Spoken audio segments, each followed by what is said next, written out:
नमस्कार, आप देख रहे हैं मनी 9 और मैं हूं आपके साथ विशाल शर्मा। देखिए, इस वक्त की सबसे बड़ी खबर आ रही है कि अमेरिका ने चीन पर जो टैरिफ है उसको फिर से बढ़ा दिया है। अब जो है 145% का जो टैरिफ पहले लगाया गया था उसको बढ़ाकर सीधे अब 10-50 की बढ़ोतरी नहीं की गई है, सीधे 100% का जो टैरिफ है वो बढ़ा दिया गया है। यानी अब जो चीन से जो सामान आएगा अमेरिका वो 245% टैरिफ के साथ आएगा। अब क्या है पूरी खबर?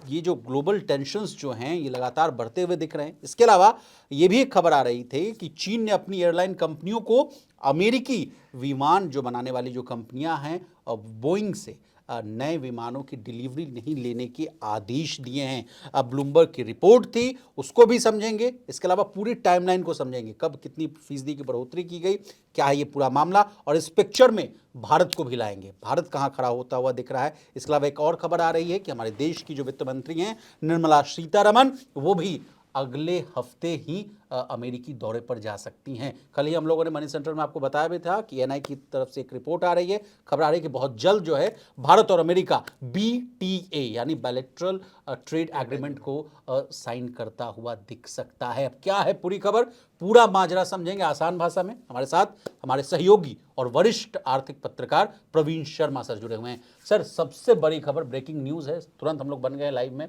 बताइए क्या है बड़ी खबर सर, और ये 100% का अचानक से बढ़ोतरी? बिल्कुल, जो चीन पर रिटेलिएटरी जो मेजर्स हैं अमेरिका के, उसमें अब 245% का टैरिफ चीन पर लगेगा। ऐसा व्हाइट हाउस की फैक्ट्स जो शीट जारी हुई है उसमें ये इस बात का जिक्र किया गया है। इससे पहले 145% के टैरिफ लगाने की अमेरिका ने बात की है। अब सीधे सीधे 100% का टैरिफ एक तरह से और बढ़ गया है, 245% पे पहुंच गया है। इसके उलट चीन अमेरिका पर 125% का टैरिफ लगा रहा है, और चीन ने इसके साथ ही 2-3 ऐसे बड़े कदम उठाए हैं जो कि अमेरिका को झटका देने वाले साबित हो रहे हैं। और शायद उसी वजह से अमेरिका ने अपने टैरिफ की जो जंग है चीन के साथ, उसको एक और लेवल ऊपर अमेरिका लेकर इसको चला गया है। क्या दो वो कारण है सर? एक बताइए। एक तो बोइंग वाला जो एक कहा। तो रेयर अर्थ मेटल्स पर चीन ने साफ तौर पर जो अमेरिका जाने वाला पूरा रेयर अर्थ मेटल्स थे उनको रोक दिया है। यानी जो इलेक्ट्रॉनिक्स से लेकर जो बाकी स्मार्टफोन हो गया, सर्किट्स हो गए, सेमीकंडक्टर्स हो गए, उस सब में इस्तेमाल होने वाले जो रेयर अर्थ मेटल्स हैं, जो चीन जिनका सबसे बड़ा स्टोरेज चाइना में है। अमेरिका का अगर हम डिपेंडेंसी देखें चाइना पर, तो वो 80% थी 2017 में, अमेरिका ने घटाई उसको, लेकिन अभी भी 70% है। यानी 70% जो माल है रेयर अर्थ मेटल्स वो चीन से आता है अमेरिका। तो चीन ने वहां एक वार किया, चीन ने उस सप्लाई को होल्ड कर दिया। और दूसरी बड़ी खबर ये आई कि चीन ने अपने यहाँ के जितने भी कैरियर्स हैं जो हवाई उड़ान सर्विसेज देते हैं चीन में, उन सबको चीन ने साफ बोल दिया है कि आप बोइंग से किसी तरह का हवाई जहाज या कोई भी एयरक्राफ्ट रिलेटेड कंपोनेंट नहीं खरीदेंगे। ये भी अमेरिका को एक झटका देने की कोशिश, चीन की तरफ से बड़ा झटका देने की एक कोशिश की गई है। तकरीबन 100 जो एयरक्राफ्ट्स हैं उनके ऑर्डर चीनी एयरलाइंस ने दिए थे, बोइंग को दे रखे हैं। यानी वो कर दिया। पूरे 100 एयरक्राफ्ट्स का जो ऑर्डर है एक तरह से वो फंसता हुआ अब नजर आ रहा है। 2025-26 तक ये एयरक्राफ्ट चीन को मिलने थे जी। तो वहाँ चीन ने एक बड़ा जो है प्रेशर अपने यहाँ की कंपनियों पर बना दिया विशाल जी। तो सर, जो अब डिटेल्स में घुसने की कोशिश करते हैं कि जो चीन के जो 7 रेयर अर्थ मटेरियल की जो सप्लाई जिस पर रोक लगा दी गई है, उसके बारे में भी आसान भाषा में समझेंगे। देखिए, पहला है समीरियम। देखिए, इसके बने चुंबक जो हैं हाई टेम्परेचर पर अपनी ताकत नहीं खोते हैं। अब इसका इस्तेमाल कहाँ होता है ये भी समझिए। Missile guidance system, turbine, electric मोटरों और हड्डी के कैंसर में इसका इस्तेमाल होता है। दूसरा है गैडोलिनियम। ये है कि परमाणु रिएक्टर में कैटलिस्ट का काम करता है। मेडिकल फील्ड, खासकर जो MRI जो सेक्शन होता है, टीवी स्क्रीन जो होता है, या फ्लोरोसेट लैंप में इसका इस्तेमाल होता है। टर्बियम, ये है तीसरा रेयर अर्थ मेटल, और ये जो है कि टीवी, मॉनिटर, स्मार्टफोन स्क्रीन में हरे रंग की जो लाइट जो है वो जो पैदा होती है, जो आपको दिखती है, वो इसी की वजह से आती है। सोनार हो गया, सेंसर हो गया, और हाई फाई जो स्पीकर है उसमें इसका इस्तेमाल होता है। अगला है प्रोसियम, भाई ये भी एक रेयर अर्थ मेटल ही है। देखिए, अब मैग्नेट की ताकत बढ़ाता है जिससे परमाणु रिएक्टर में कंट्रोल रॉड्स के तौर पर इस्तेमाल किया जाता है। ये देखिए, सफ़ेद और पीले रंग का प्रकाश जो है, जो लाइट है, वो पैदा करने में मदद करता है। अगला है ल्यूटेटियम। सर, ये गैसोलीन और डीजल के प्रोडक्शन के अलावा कैंसर की कोशिकाओं को खत्म करने में इस खनिज का जो है अहम योगदान है सर। अगला है स्कैंडियम।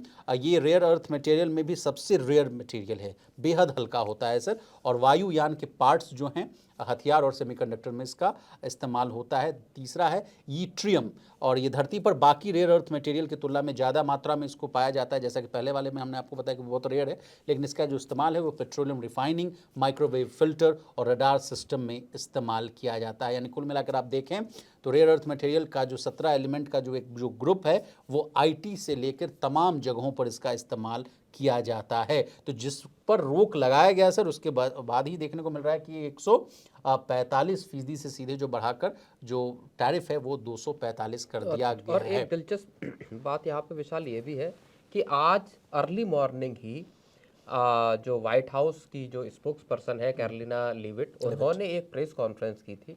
उस प्रेस कॉन्फ्रेंस में उन्होंने साफ तौर पर यह कहा था कि अमेरिका चीन के साथ एक ट्रेड डील करना चाहता है जी। लेकिन बीजिंग को पहला कदम उठाना पड़ेगा इस मामले में। उन्होंने ये भी कहा कि बॉल अब जो है या गेंद जो है वो चीन के पाले में है, चीन को हमारे साथ डील करनी है, हमें चीन के साथ डील नहीं करनी। जी। तो कुल मिला के आज सुबह ही अमेरिका की तरफ से एक प्रेस कॉन्फ्रेंस में इस बात का लेकिन सर, चीन का जिक्र भी किया पक्ष गया मैं था। आपको बता देता हूं कि बिल्कुल।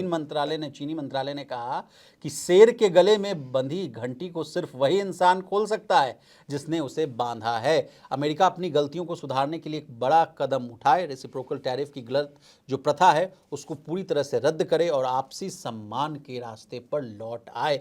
यानी दोनों जो है झुकने का नाम नहीं ले रहे हैं सर। और इसी के साथ एक जो टाइमलाइन है सर, ये समझना बहुत जरूरी है कि देखिए, चीन अमेरिका का जो टैरिफ वॉर का जो टाइमलाइन है वो समझिए। देखिए, चीन पर 2 अप्रैल से जो सारी स्थिति है सर, ये एकदम बदलती हुई दिखी, और 2 अप्रैल से पहले चीन का जो वास्तव स्थिति था उस पर 20% का टैरिफ जो था वो लागू था। लेकिन 2 अप्रैल को ट्रंप ने चीन पर 34% एक्स्ट्रा टैरिफ लगाया, तब जाकर कितना हो गया, 20 और 34 कितना हुआ, जोड़िएगा तो 54% होता है। 4 अप्रैल को चीन ने अमेरिका पर 34% का जवाबी टैरिफ लगाया।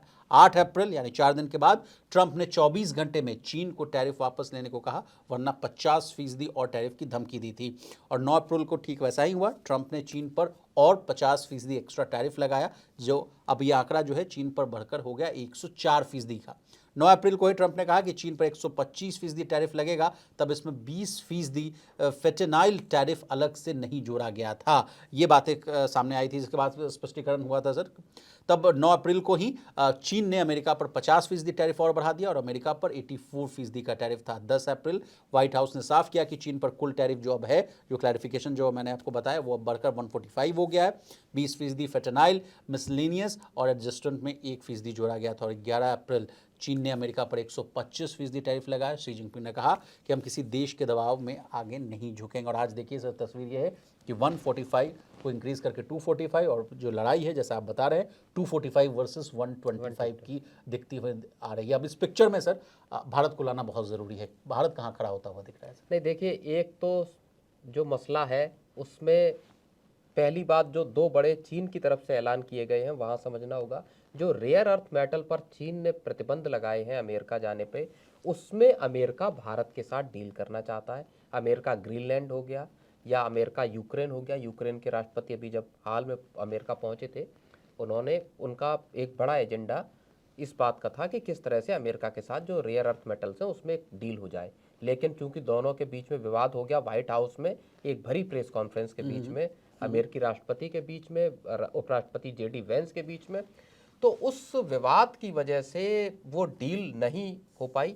लेकिन अमेरिका अब भी चाहता है कि यूक्रेन के साथ हो जाए, ग्रीनलैंड के साथ हो जाए। तीसरा, भारत के पास भी रेयर अर्थ मेटल्स का एक रिजर्व है, तो अमेरिका वहां से सप्लाई लाइंस खोलना चाहता है। भारत के लिए ये फायदेमंद चीज साबित हो सकती है। एक चीज। ठीक। दूसरी चीज, एयरक्राफ्ट की बात आती है, जो बोइंग के साथ सौदे को टालना चाहता है। चीन ने अपनी कंपनियों को बोला है भारत की, जो चाहे आकाशा हो, चाहे एयर इंडिया हो, चाहे दूसरे जो इंडिगो हो, दूसरी एयरलाइंस हो, इन सब के बड़े ऑर्डर्स अमेरिका हैं।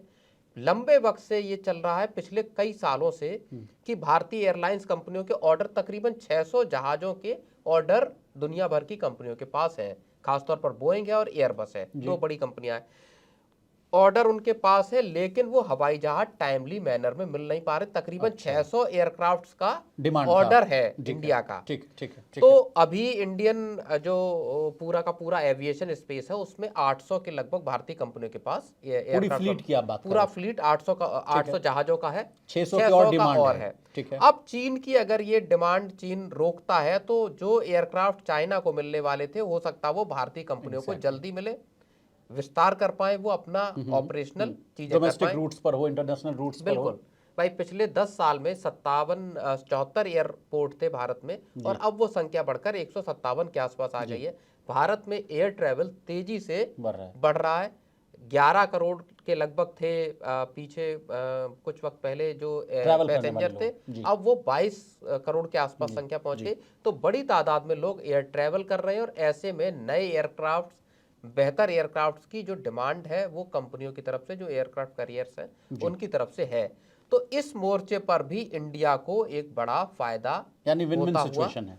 बिल्कुल, इन दोनों मोर्चों पर भारत को बड़ा। तीसरी एक और इसमें बड़ी चीज है कि अगर चीन के साथ अनसर्टेन इस तरह की चीजें पैदा होती हैं, तो अमेरिकी बोइंग या जो दूसरे एविएशन से जुड़ी कंपनियां हैं, वो चीन में जो उनकी फैसिलिटीज हैं वहां से वो शिफ्ट कर सकते हैं और भारत में इन फैसिलिटीज को लगा सकते हैं, क्योंकि भारत भी दुनिया का एक बहुत तेजी से उभरता हुआ एविएशन मार्केट साबित हो रहा है। चलिए, अब सर इस पिक्चर में लाते हैं वित्त मंत्री निर्मला सीतारमण जी को। देखिए, सीएनबीसी के हवाले से हम खबर बता रहे हैं कि अगले हफ्ते यूएस दौरे पर जा सकती हैं। 21 से 26 अप्रैल को यूएस दौरे के दौरान वित्त मंत्री जो हैं वर्ल्ड बैंक ग्रुप के साथ एक उनकी अहम बैठक हो सकती है। इसके अलावा इंटरनेशनल मॉनेटरी फंड यानी आईएमएफ की स्प्रिंग मीटिंग में भी वो शामिल हो सकती हैं।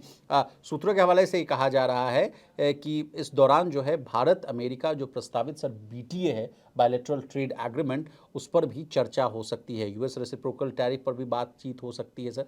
यूएस ट्रेजरी चीफ के साथ कहा जा रहा है कि वित्त मंत्री की मुलाकात हो सकती है। इतना ही नहीं, यूएस इन्वेस्टर्स और दिग्गज सीईओ से भी बैठक जो है वो माना जा रहा है कि हो सकता है, संभवता जो है वो दिखाई जा रही है। अब इस मामले को आप कैसे देख रहे हैं सर? कि तो बड़ा, मैं इसका भी टाइमलाइन अगर मैं बता दूं, सबसे पहले जब ये टैरिफ वॉर जब शुरुआत हुई थी तो पीयूष गोयल साहब जो थे, माननीय मंत्री साहब, वो कहे कि मदर ऑफ ऑल डील्स करते हुए दिखेंगे।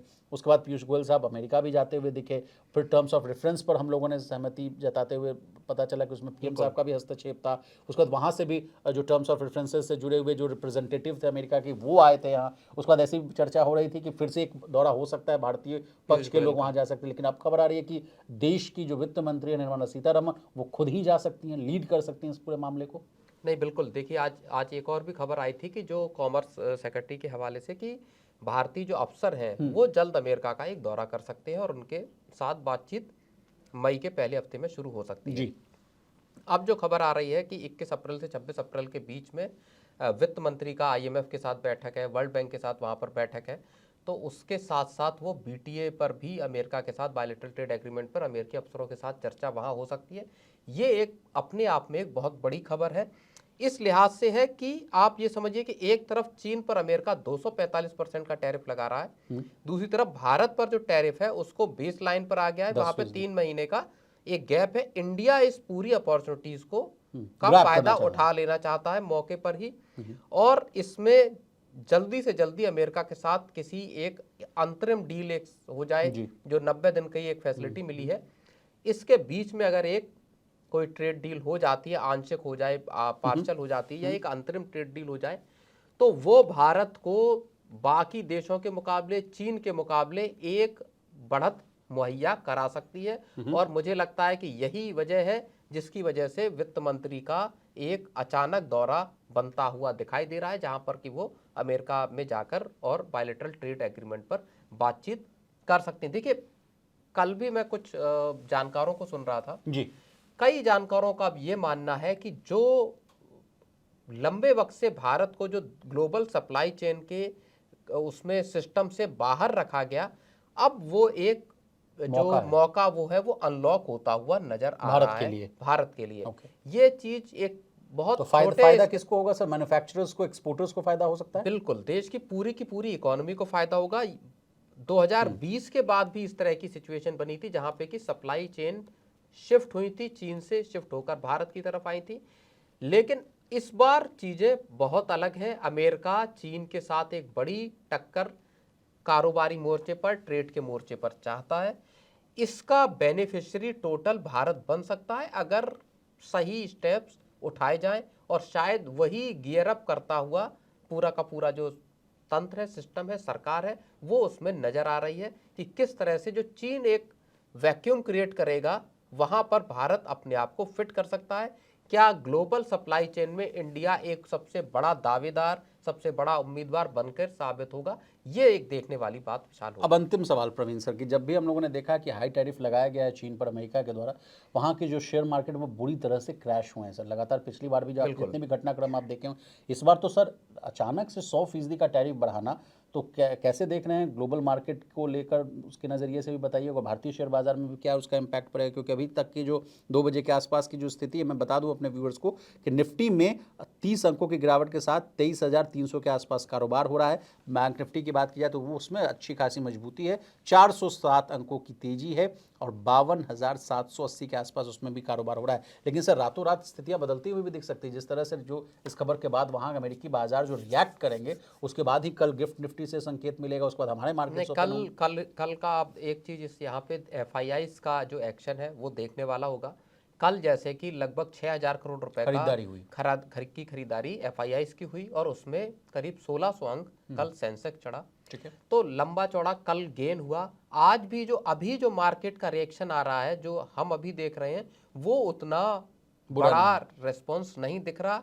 इसका मतलब हम ये भी समझ सकते हैं कि क्या जो इन्वेस्टर्स हैं वो ये समझ रहे हैं कि चीन पर जो भी प्रतिबंध लग रहे हैं उसका भारत को फायदा हो सकता है। न कि क्या ज्यादा नुकसान होगा। एफआईआईज दुनिया भर के मार्केट्स को छोड़ के क्या उनको ये लग रहा है कि अब इंडिया का मार्केट ज़्यादा प्रॉमिसिंग है, ज़्यादा फायदे यहाँ हो सकते हैं? और जो पिछले साल सितंबर के बाद से भागना शुरू हुआ था एफआईआईज का देश से, क्या वो एक बार फिर से वापसी करते हुए बड़े पैमाने पर नजर आ रहे हैं? क्योंकि अभी तक जो सेंसेक्स और निफ्टी में गिरावट का ट्रेंड दिख रहा है, वो इतनी बड़ी गिरावट इस खबर के आने के बावजूद नजर नहीं आ रही है। देखना ये होगा कि अमेरिकी मार्केट्स आज रात में किस तरह से रिएक्ट करते हैं, क्योंकि ये खबर अभी बिल्कुल अभी आई हुई है। जी, आपका बहुत शुक्रिया सर, आपने तमाम मुद्दों को बहुत ही आसान भाषा में विस्तार से समझाने की कोशिश की है। तो इसी तरह देश, दुनिया और बिजनेस जगत से जुड़ी तमाम ताज़ा तरीन खबरों के लिए बने रहिए हमारे साथ और देखते रहिए मनी 9।